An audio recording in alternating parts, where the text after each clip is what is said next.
Welcome to Mainland, your local regional television station. I'm Chrissy Small, and some of the stories coming up in today's news. Global mourning for Nelson-born biking superstar, sportswoman on bike for New Zealand charities, and a historic pipe band makes temporary move, plus more. Monday the 1st of February was Nelson Anniversary Day, and it will also be remembered as the day that New Zealand lost one of its great international sportsmen. Nelson-born Kelly McGarry died suddenly in Queenstown on Monday afternoon, Nelson's anniversary day, while out on a mountain bike track.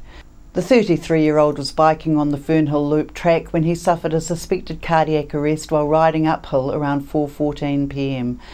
A police spokesman said the man required urgent medical assistance. A St John's Central Lakes Territory Manager, Calvin Perryman, said their service responded about 4 p.m. to reports of a man who had collapsed on the track. They flew in 2 paramedics, but he was deceased when they arrived. Perryman said the death was likely a medical event. A St John's spokesman said a rescue helicopter was sent to the scene but did not transport anyone. McGarry's international sponsor, YT Industries, put out a statement calling his death shattering news. That mountain bike freerider star Kelly McGarry has died. Everybody at Kelly's bike sponsor YT is deeply saddened and shocked by his death, stating that a truly unique character has been lost, calling McGarry one of the most likeable mountain bike riders. The entire crew at sponsor YT is absolutely perplexed about the shocking news. His sponsors said that when first receiving the news of Kelly's death, they were left petrified, shocked and heartbroken about losing one of their family members. They said Kelly was a warm-hearted, friendly and relaxed guy. He stood for the true essence of mountain biking through every aspect of his life. The company said that their thoughts and prayers go out to his family, his girlfriend Sam Hitchcock and his friends. The mountain bike world has lost an exceptional character. They said that we consider it an honour that Kelly was riding for the YT family last year. Kelly was in Nelson in February, only a year ago, working with young people as part of Bike Fest Nelson. Mainland News also reported back in 2013 on Kelly's world-first backflip over a 72-foot canyon in Utah during that year's Red Bull Rampage. Rider 13, Kelly McGarry. 3, 2, 1, Gary.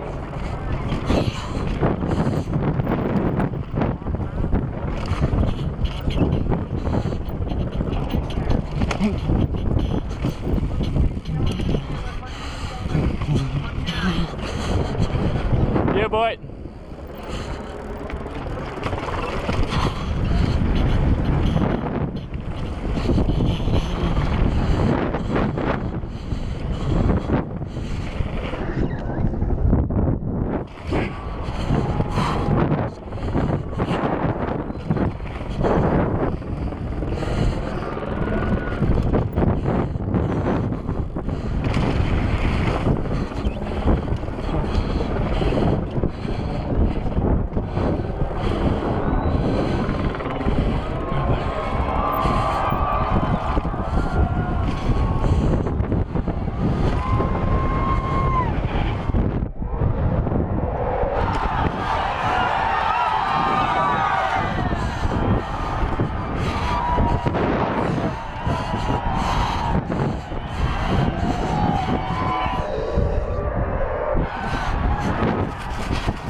A Motueka man was killed when a vehicle he and a friend were riding in flipped on Friday.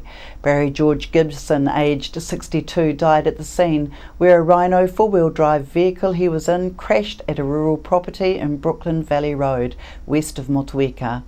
Emergency services were called to the scene around 5:45 p.m. However, Gibson, who was a passenger on the vehicle, died before an ambulance could arrive. On Sunday, Karen Gibson said her husband died really doing what he loved. Barry Gibson was a well-loved, hard-case character around Motueka. Police revisited the scene on Saturday to investigate the crash on behalf of the coroner. A girl, a dog and a bike take on New Zealand's national cycleways. We caught up with Canterbury-based multi-sport athlete Lisa McNaughton and her faithful companion Indy in Richmond this week to find out what was driving her charity fundraising campaign. Lisa, you and Indy are going on a big journey from the top of the north to the bottom of the south to raise money for 13 charities. Could you tell us a little bit about it? For sure. Number of objectives around the trip. My mental health had fallen over and I started recovering sort of at the end of 2014. And having ridden Alps to Ocean with Indy, 3 days into it, decided, yes, got to ride the length of New Zealand. Such a great place, lots of interesting people and the charitable organisations.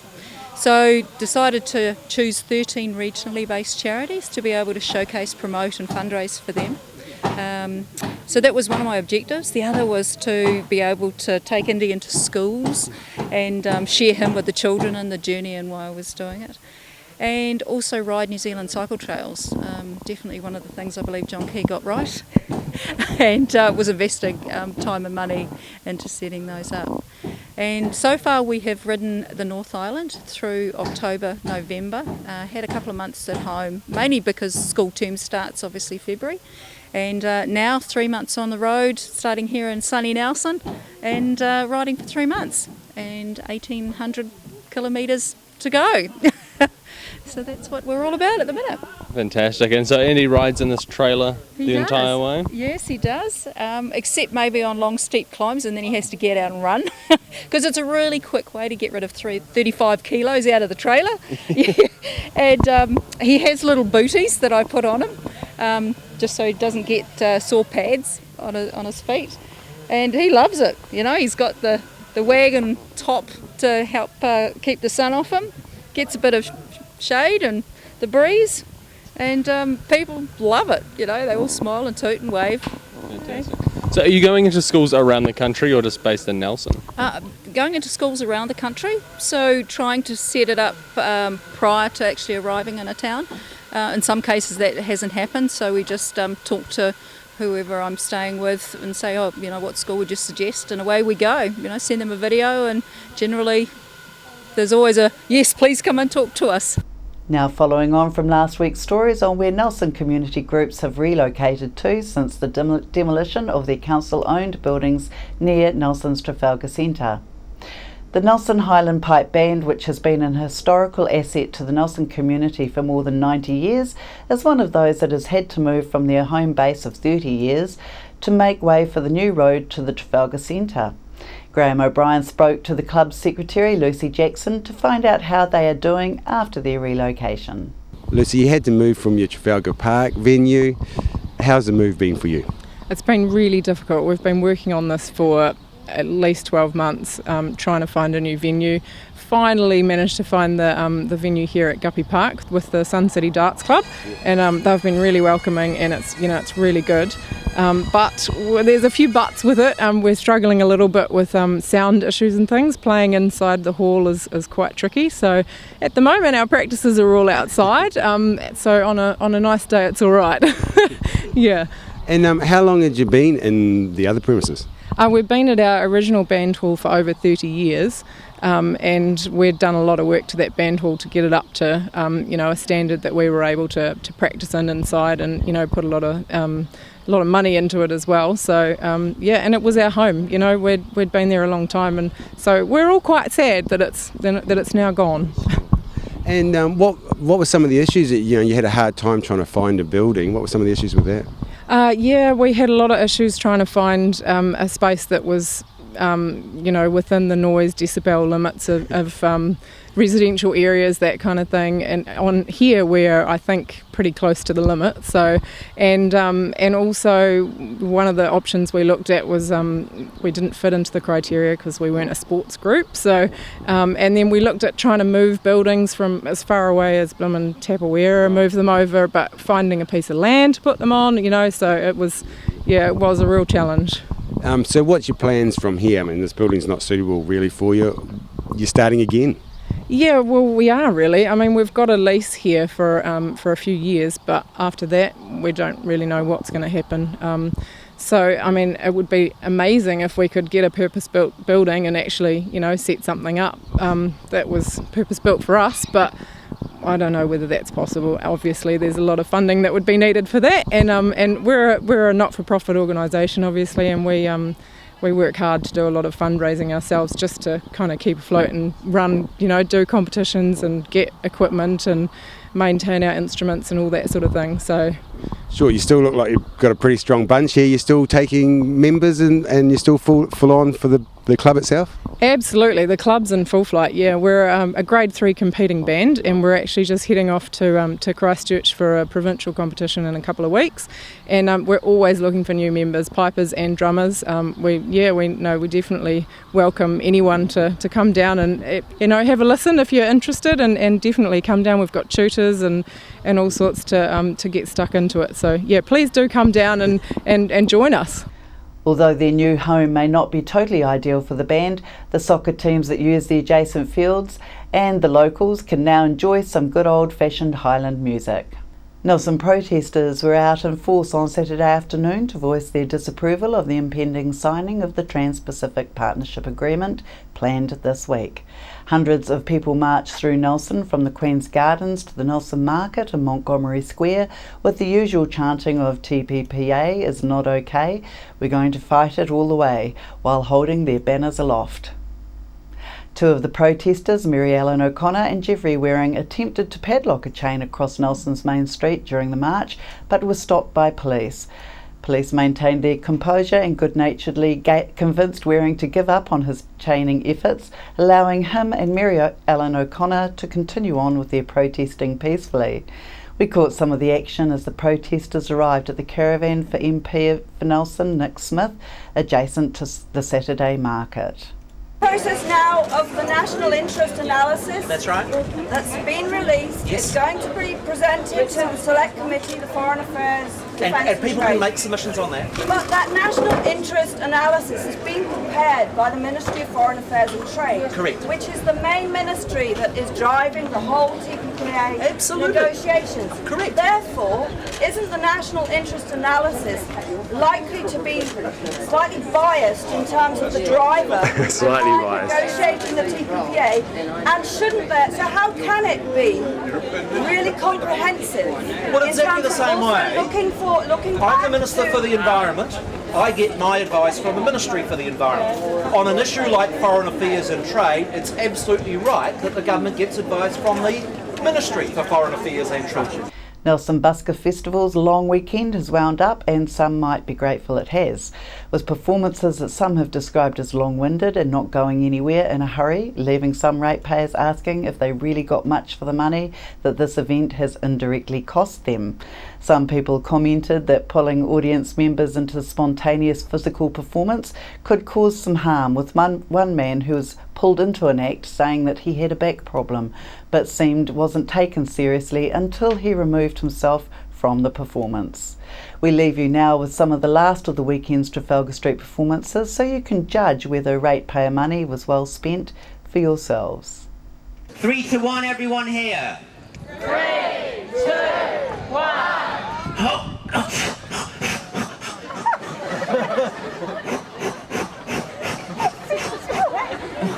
Oh, I feel so close to you right now. Oh, man boobs, that's what it is. Okay. And your knees. Arms straight, take the weight. That's good. And in one fluid movement, I'm up. Okay.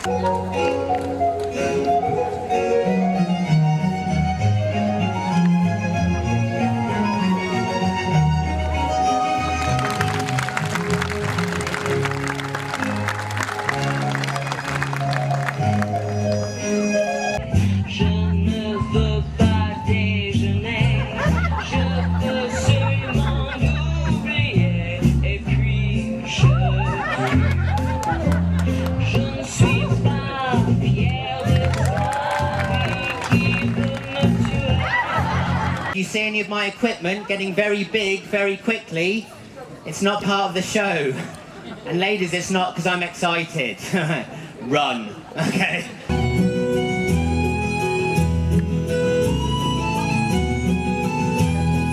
Watch all the flowers dance with the wind. Listen to snowflakes whisper your name. Feel all the wonder, lifting your dreams you can fly.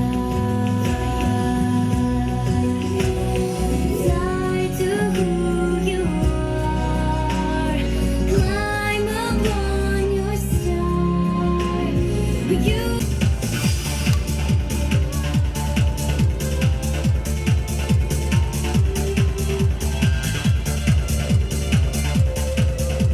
Follow up at you dirty pervert, okay? It's okay, I like it like that. Okay. Hello, sweetheart, how are you going? Thank you for being polite and moving your legs, I like it. Alright, don't worry, I'm just walking amongst you to, oh, what's this, the royal box? And just as the princess was about to land in her arms, a big wind blew. Watch out, kid, you get killed. That's how most children die in Cazador. Ridden over by horse. Okay. After the break, we'll bring you the latest weather update and some events and happenings coming up from around the region.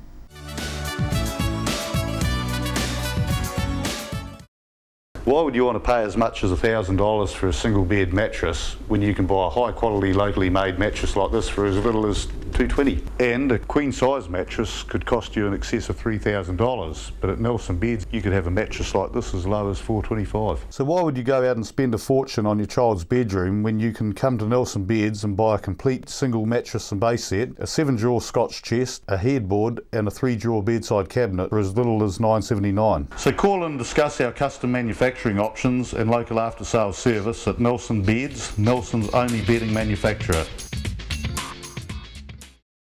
Welcome to Smugglers Pub and Cafe, open 7 days a week with free parking all day. Our lunch menus have that fat old-fashioned flavour where we treat you like treasure with the food you'll savour. We cater for children, grannies and granddads too, with special rates and privileges given to the elderly lunchtime crew. Our staff are friendly and kind and want to see you all come back time after time. Daytime or evening, it doesn't matter. Give us a call on 546 4084 and we'll be happy to spoil ya.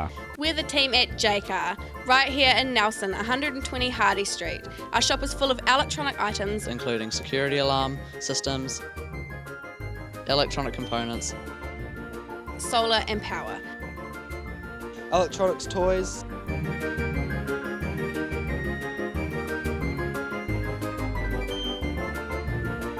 sound systems, cables, and much, much more. JCar. 120 Hardy Street, Nelson. World War I was a defining period in our history, impacting greatly on the lives of people from the Nelson province. Memories of the First World War is an exhibition which will be displayed in a number of regional venues and is currently on at the Nelson Provincial Museum.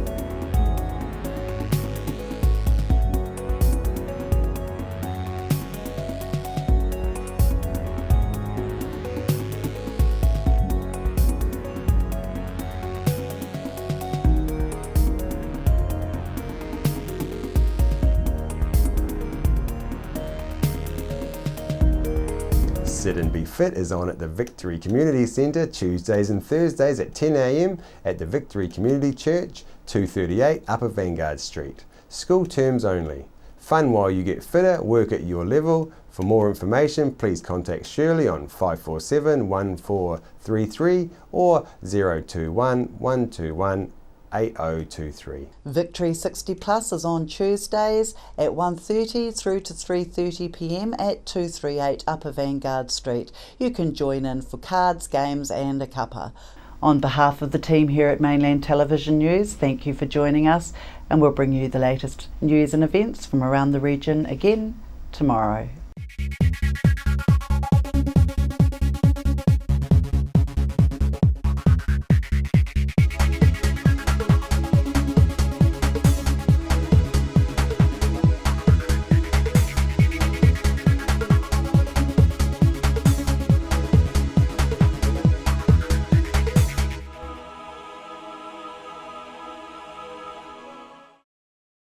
Supporting local content so you can see more of New Zealand on air.